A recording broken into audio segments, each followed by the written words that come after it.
guys, Saf here with another Raid Shadow Legends video. Now, I have been using Emic in my clan boss for about a month and a half, and to be honest, it's very bad having a unique champion locked into your clan boss team because often or not, the speeds and different things you require to set it up properly disqualifies their usage in other areas of the game because of the way that you build them. So my Emic was built in like full damage, no resistance, no accuracy kind of builds, which means we couldn't really leverage the power of his abilities in terms of this passive in places like Arena. He would die too easily in places like Hydra. He was either too slow or too fast. So once I pulled a 6-star Fu-Shan, I was like, right, let's go back to the origins. Let's go back to the days where we came up with the concept of Myth Fu, the sort of Fu-Shan variant of the Myth Air comp, where it actually makes the team much easier to build because of the affinity issues with Ares. We've evolved it a little bit, so I'll probably do a video exactly on my Myth Fu evolved clan boss team that I've built. But what I wanted to cover in this video was the discoveries that I made whilst building out Phantom Touch with Fu-Shan's A1. Before we get into the video, let's take a look at today's sponsor. So thanks to Eternal Evolution for sponsoring today's video. Set in a sci-fi fantasy world, this is a hero collector that you will definitely want to play. It is available to download now either on Android or iOS, or you can use a PC emulator to play the game, and it is perfect for those who love an idle RPG mobile game. You've got to collect your heroes, and it has no limitations on energy, which is what you often see in a lot of mobile games. It is set in a futuristic sci-fi world with stunning visuals, awesome combat graphics. It looks really good to play. They had an amazing first year, and they're kicking off year 2 with a huge anniversary event where you can get yourself some super rare items so long as you log in every single day. But if you miss a day, you can also catch up on those rewards, which is really cool. They are also celebrating Halloween with some spooky events. As long as you clear the content, you'll get yourself some candles. You can summon those candles, and then you can earn some more rewards on top of the anniversary reward. If you start in a new server, you'll also take part in a grand ceremony event that unlocks when you start a new server. You can get yourself some really cool bonus rewards, including a guaranteed free SSS hero Ravina. These 3 events are really good for free-to-play players. The game is very free-to-play friendly. As you progress an idle battle every single day, there are daily tasks, stage rewards, and achievements that all give you more bonus rewards as you complete different objectives in the game. The game receives constant updates, and there is a brand new SP hero that is launched called Artemis, who looks really powerful and really cool if you can get your hands on him. There's also new skins, especially for Halloween, for Ricket and Nordtheon, which look amazing. As I said, the visuals in this game are top class. Now, the cool thing about Eternal Evolution is there's always something to do. There's plenty of game modes, from the campaign that you'll progress through beating stage after stage. There's also tower event type game concepts where you go into the soul mine.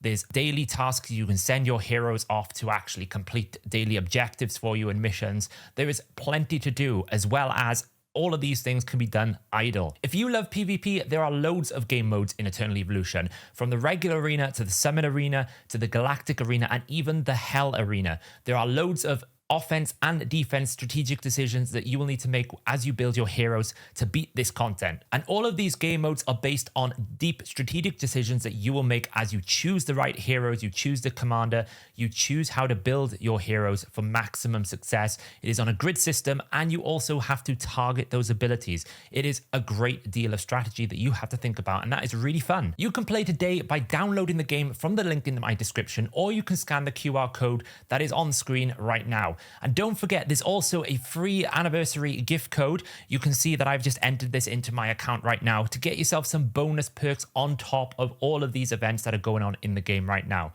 So thanks again to Eternal Evolution for sponsoring, and I will see you on the battlefield. So the reason why we use Fu-Shan in Clan Boss is particularly he's got a very fast aura. It's very rare to get an all battles 24% on someone that can actually deal damage. You know, we have a couple more new ones recently that are around about 20%. We also have champions like Lysandra, which predominantly only do turn meter, which in Clan Boss is really poor outside of your own turn meter gains, which often is a bit of a problem. So what was really cool about Fu-Shan was, one, that he was Force, which meant that he matched the affinity of Ares, because in the Myth Air comp, the champions who cannot be stunned include Demitha, Seeker, and Heiress. So the fact that we could match the affinity, that means during Spirit Affinity, it will always attack Fu-Shan because we can force it to. So that's kind of a good thing. That's one of the reasons why we chose Fu-Shan. The second reason was we got the aura. The third reason was he gave us decreased defense. So if you didn't have like a decreased defense and weakened single hero, like a Jintoro or a Dracomorph, you could put Fu-Shan in and then pair it alongside a Anax or someone else with like a Turvold with weaken, and you basically got your setup really nice. It was a really good team. It's one of the easiest clan boss teams to build once you get all the champions and you have a bit of speed gear.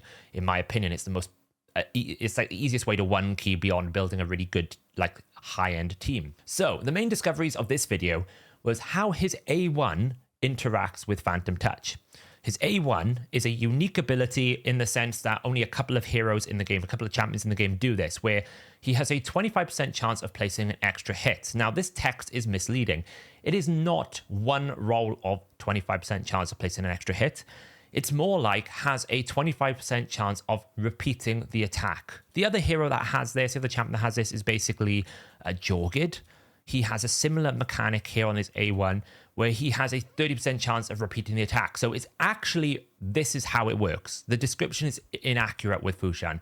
It's actually repeating the attack, not placing an extra hit, which is a very important distinction. I think there is a couple of other champions as well. The new Garrel Mythic on the A2 here has a 20% chance of repeating the attack. So why are repeat attacks really good? Because they essentially re-roll the whole skill when they repeat the attack, which means you have another chance to roll War Master. Normally, War Master is locked per skill, so if you hit 5 times, you still only ever get 1 War Master proc. In Fu-Shan's case, because he repeats the skill, he actually has a chance to roll War Master every single attack, which means we can run War Master instead of Giant Slayer because we have a high probability it's going to land. This is different to his A3, which is often used. Often people will disable the A2 on Clan Boss because this doesn't hit anywhere near as hard as the A2, the A3 and the A1. But if you need the decreased defense, you enable the A3 here. This attacks 4 times at random. It's only 1 target, so it's 4 times on the single target. This can only ever proc War Master once. Even though it hits 4 times, it can only proc it once. So most people should run War Master on your Fu-Shan because this is a very high priority ability. This is a repeat attack. So essentially it has a 25% chance every single time it repeats itself. It doesn't just limit it to 1 hit. It's not just I've got a 1 in 4 chance that I get an extra bonus damage. This is I attack, roll the dice for 25% chance to attack again. Cool. I've attacked. Roll the dice again. Cool. I've attacked. Roll the dice again. Cool. I've attacked. You can do this up to 4 or 5 times. I've seen it happen. And it's really powerful. But the question that I had then was, okay, if this is going to repeat the attack, so essentially repeat the skill, does it then allow Phantom Touch to breach its 1-turn cooldown? Normally with Phantom Touch, you have a 1-turn cooldown, meaning until you actually get back around to your turn, you can't activate it again. This is to limit things like ally attack, counter attack, joint attack. It means that when you, for example, if you're building a Fire Knight hard team, and this is a misconception that I had until someone pointed it out to me, if you attack on the previous turn with a 6-star Phantom Touch, you have a 100% chance at 6-star, if we look down here, to guarantee that you activate Phantom Touch. So if I attack with Fu-Shan on wave 2, and I then enter the boss wave, because that's the last time I attacked, he can't actually proc Phantom Touch on any ally attack from, say, Longbeard or Cardiel or Lonatharo. He actually physically has to get back to his turn. So you can't depend on that Phantom Touch to breach the shield. So that was a similar concept here. I was thinking, well, okay, once I've attacked with the A1, I'm on 1-turn cooldown because it's guaranteed at 6-star. So once I attack the first time, I'll always proc Phantom Touch. So my question then was, does it reset the cooldown when it repeats the attack? Does the repeat attack count as a total brand new turn, essentially, meaning that this can proc multiple times? And I've been trying to test it in Doom Tower, and I've had limited success. But in my clan boss testing, I have found that it does happen. Let me show you an example. So you can see on the screen here, I have got a clan boss run that I was testing on stream. We were testing this and building this on stream. We stream on YouTube on Monday and Thursdays with raid content. If you want to come hang out, feel free, it's on this channel. You can see right now, Fu-Shan has just done his A1. And I have got a ton of numbers. So what we should be seeing, this is weak affinity, so it's a bit of a difficult thing with the white numbers. What you should be seeing is 1 yellow number from an A1, if it only attacks once, which is the main attack. Then we'll get 2 to 3 red numbers. The first one, the higher one, the 79,000 you're seeing on screen, should be War Master. War Master will always do more damage than Phantom Touch because it's based on the target's maximum HP, which is capped by the clan boss at 75,000. And then you can breach that number by having Weaken on the target, essentially. So normally it'd stick it at 75,000. Damage reduction drops it, and then Weaken increases it. But then you should see a second number here, which is the 25,000. Phantom Touch is based on your attack, so it's 3.5 times your attack, and it ignores 30% of the target's defense, which is additive with area bonuses. So if you've got 20% in Clan Boss, you're going to ignore 50% with Phantom Touch. It all kind of adds together. Even Savage, I believe, increases this as well. So if you can add all forms of ignore defense, then Phantom Touch value goes up. So what I'm expecting to see is if we only attack once, we only get one proc of the A1. At most, there should be one yellow number, one red number for the 79,000, and two 25,000s maximum, because we can get 100% chance to proc Phantom Touch once, and there's a 30 or 35% chance that it's going to proc a second attack. Now, if we look at this number very carefully, you can see we've got 79,000, 79,000, 25,000, 25,000, and then a bunch, a yellow number, and then a bunch of white numbers, which means we repeat attack, but weak hit. But if you look behind the red numbers, there's another 25,000. So there's at least two sets of Phantom Touch proccing happening here. So that leads me to believe that perhaps Phantom Touch cooldown is not respected by repeat attacks. It's very difficult to reproduce because it's only a 25% chance. So you're kind of like playing devil's advocate of, can I actually get a situation where first, I actually roll enough multiple attempts to actually test this? And second, do we actually get like the 35% chances here? There's lots of different RNG rolls. But over a run, I could see that this was happening a number of times because we were on stream watching it. I'll put a link to the stream in the card above here. So you can see, like, go watch it yourself. And you can see that it happened at least a couple of times. So I'm not imagining these things. It's one of those things that you can imagine it sometimes. At some certain points, there were just far too many numbers happening for it to be the case. So really the point I'm trying to make is once you hit 6-star Awakened with Fu-Shan, which I know is very difficult, I got incredibly lucky to pull it from a tier 1 stone. Don't ask me how I did it. We did it. We got lucky. If you pull a 6-star, then absolutely the value of Phantom Touch goes up incredibly high, and also the value of the A1 goes up incredibly high. I'm also running him in Retaliation set here because it's a repeat attack. So even though potentially this might be on cooldown when you counter attack, we don't really know. I need to test that and see more. I've only really been testing this team for about 2 days now. When you use Retaliation here, it's going to counterattack with the A1. So you might only get 6 counterattacks over the course of a full battle. But because this has a 25% chance of repeat attacking, 2 of those might double attack. So actually now you're on 8. One of them might triple attack. Now you're on 9 or 10. So you can convert your counterattacks into substantially more A1s. Each of them can roll War Master. Each of them does their own damage source. So having Retaliation is really good. Now, I'd really love to have 3 times 2 sets here, so I get a 45% chance to counterattack every single time I attack.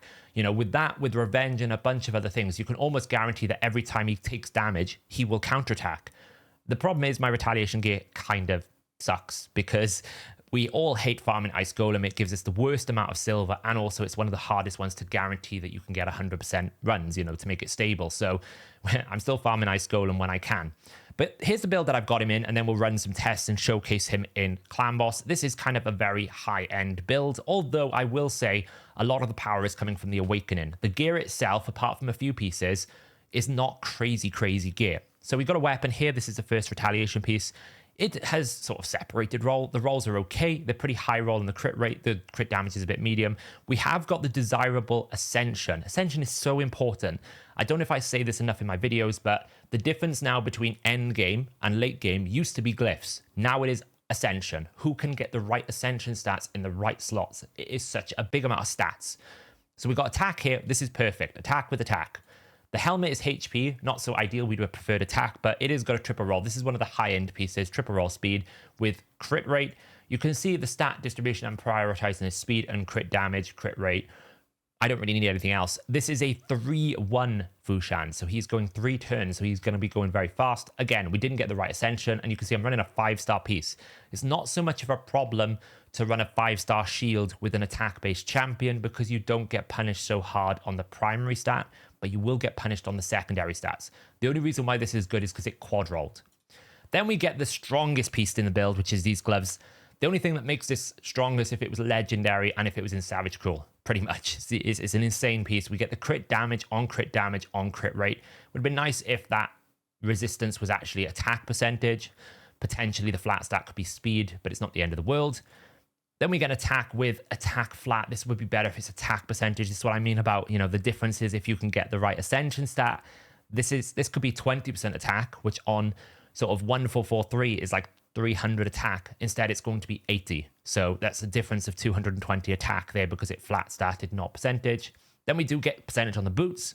This is pretty good. Speed or attack percentage is ideal. If you put the speed here, you can find you can save some speed rolls elsewhere, which is 2 speed rolls. So you can replace the substat speed rolls that you would get from your boots because you've ascended them with attack percentage or something else. So it doesn't, I mean, probably attack percentage is a little bit more valuable because that's 2.7 rolls. That's how we kind of look at it in terms of budget. Again, speed, crit rate, crit damage, accuracy, attack percentage. The ring is this is perfect for a ring. Again, the only way this gets better if it's legendary and it quad rolls. We've got attack with attack with attack. This is absolutely perfection. We've also got a max roll glyph. And then again, 40%, 12% crit damage. You see what I mean about artifact ascension? I've got 32% bonus crit damage from having the gloves and the amulet ascended. This is also perfect because we don't really care about accuracy in this build. We're running Jintoro, so we don't care about decreased defense. We've also got a lot of area bonuses, so we get lots of accuracy anyway. So we don't really need to index or kind of push into those stats. Crit damage with flat attack, and it's 101, so it's quite high roll. And we've got a max, so this is giving me basically half of a ring in terms of substats. Then we get attack with triple attack percentage. Again, really, really good. The only downside here is it rolled HP. Again, I could have been getting 120 attack there. So even though this build is kind of high end, there's so much room for growth. Total stats then when we run it in the clan boss is 279 speed. As I said, he's running 3-1, 6.2k attack, 341% crit damage, and 201 accuracy. As I mentioned, the blessing is giving him 38% crit damage, 15 speed, and 750 attack. He is not even empowered yet. When he gets to +4, we're talking another 15 speed. We're talking 30% crit damage, 10% crit rate, another 40% attack. You can see how people get to these 10k attack, 400% crit damage, 300 speed kind of crazy builds because Awakening, Blessings, Empowerment, it's like the new level of endgame. No longer is it just, did you get a +8 speed glyph? That's just the development of the game where we are at now. Do not sleep on Sand Devil. There's a Sand Devil tournament. As I record in this, it might already be over by the time I release this video. It starts. This is when I farm Sand Devil. Whenever there's a Sand Devil turn attack, I go to Sand Devil. And I also farm it with food. There's a champion training event going on as well, so I'll be able to double dip. So let me just take him into clan boss here. I've got a very good affinity. This is the best affinity for my team right now. I'll do a full team breakdown of this team in a future video. We'll call it Myth-Fu Evolved or something. Magic is the best affinity for this team because we're neutral on 3 or 4 because we've got a Void here in Demitha, and it's also positive for Fu-Shan. So you would expect Fu-Shan to potentially outdamage Jintoro, but this is a +2 2-star Awakened Jintoro, so even just Jintoro is really well built. He's at nearly 7,000 attack, 281% crit damage as well. So he is incredibly strong, and it's very hard to find someone who can beat the Jintoro in Clan Boss because of this 5-hit attack. It hits it's like one of the hardest, if not the hardest hitting ability in the game. So this is a full auto team, but we're going to manual it here so that we can test it. We're just going to let it run a few turns so then we can actually showcase the A1 damage potential. Maybe we can find ourselves an example of this Phantom Touch proccing. So we've got the team set up here. We're at turn 2 here already. So now we can start experimenting to see how much actually the damage is going to be from the A1. The A3 pops out there, so you can see that we get 36,000 Phantom Touches. That's how much the Phantom Touch is doing here. When we have increased attack, I'm going to slow it down here. There's the first one without War Masters, so that one was fine, but we only had one of the A1 attacks. We didn't get a repeat attack there, so it's only ever going to happen if we repeat attack, I think. That is the reality that we're at here. So we're going to take it off auto here, so we're going to attack now. Do we get multiple repeat attacks? Again, we didn't, and we also did get War Master that time, which is a bit unlucky, really. Let's just speed it up here. It's very difficult to reproduce. There's that counterattack coming out now. So we get 2 attacks. Didn't get Phantom Touch at all that time. So it definitely doesn't work on a counterattack because we should have got at least 1 Phantom Touch proc there because we're at 6-star. But we can keep running it here. That is only done 1 proc, so we keep going here ×2. It's very difficult to see if it's going to happen. That's that big 5 hitter there that I was talking about. Take it off auto again. We can A1 again. 24,000. Didn't get anything else. So it's a bit frustrating. I'm going to see if I can find one whilst I'm recording this, and we'll see what we get.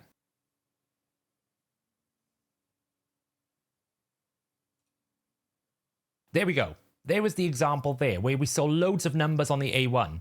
So I definitely think there is something going on there. So what I'm going to do now is I'm just going to come out of this battle. You can see it does insane amounts of damage. I'm going to auto battle it with the A3 enabled, and then I'm going to auto battle it without. So we have a like-for-like comparison so we can see the damage comparisons here. So let's run the auto battle here. Let's see what we get from this. We can basically run this quick battle just so it saves us time. I'll probably show the full battle when I actually do a video on the exact Myth Fu Evolve team. The purpose of this team here is just to kind of like this video showcasing Fu-Shan specifically. Let's go and auto battle. So this is with the A3 enabled. So we're going to do the quick battle here. It's going to come out with a fail. I forgot to change the key. You can use that fail moment if you want. I forgot to change the team setup. Whoops. There are 2 setups for Nightmare and Brutal and for the Ultra Nightmare. We'll go again. This is full auto. This is why quick battle is a dangerous sport to have. Quick battle in. 209 million. So we can see the Fu-Shan has done 68.8 million. The Jintoro has done 69.6 million. So he's matching a +2 Jintoro. You know, I would imagine if I got him to +4, he will outpace a Jintoro. I don't know if he would outpace a 6-star Jintoro, but at current present in his current build, he is pretty much matching, although he is getting a little bit of an affinity bonus. Now let's run the exact same team, exact same setup, but what we're going to do is we're going to tell him, don't use Shred. We're only going to use Howl because Jintoro is going to give us the decreased defense and weaken. Let's see how much more damage this can do when we run it again, when we pick the right team this time. The final result is 203 million. So actually, it was a lot less damage than the A3. Interesting. So that could be variations, but it's not really proving my point. Maybe, I guess, it's a very low chance or something weird goes on in the code with that Phantom Touch. I was expecting that to beat it. So definitely the A3 is worth keeping on then in that scenario. I'm not really sure why. I would have thought that more A1s is more higher probability for damage, but I guess the A3 just 4-hitter just hits enough damage to warrant it. Who knows? But there you go. I mean, it could just be we didn't get as much counterattacking on the second run, but it's not significant enough to say this is happening all the time. But we can see with the examples that I've shown that this Phantom Touch can proc multiple times on the A1. So I'm not really sure what is going on there. Maybe it's a bug. Maybe it happens once in a while when the cooldown doesn't respect the repeat attack. It certainly doesn't happen all the time there's a repeat attack, but it does happen sometimes. So there you go, guys. A 6-star, fully kind of evolved Fu-Shan. I'd love to get more retaliation sets on it. If you are using your Fu-Shan in Clan Boss, I think the key takeaway from this is Phantom Touch is probably really good. You could run the Aura if you want to, but at best you're going to gain like 6 to 12 speed. It's not like it's crazy amounts of speed that you're gaining. So I definitely think the damage bonus from Phantom Touch, considering you get attack and 38% crit damage, it's a crazy amount of stats, is well worth it. I think that's much better. You could, if you wanted to, look at something like a Crushing Rend, but I don't really think Ignore Defense is of enough value.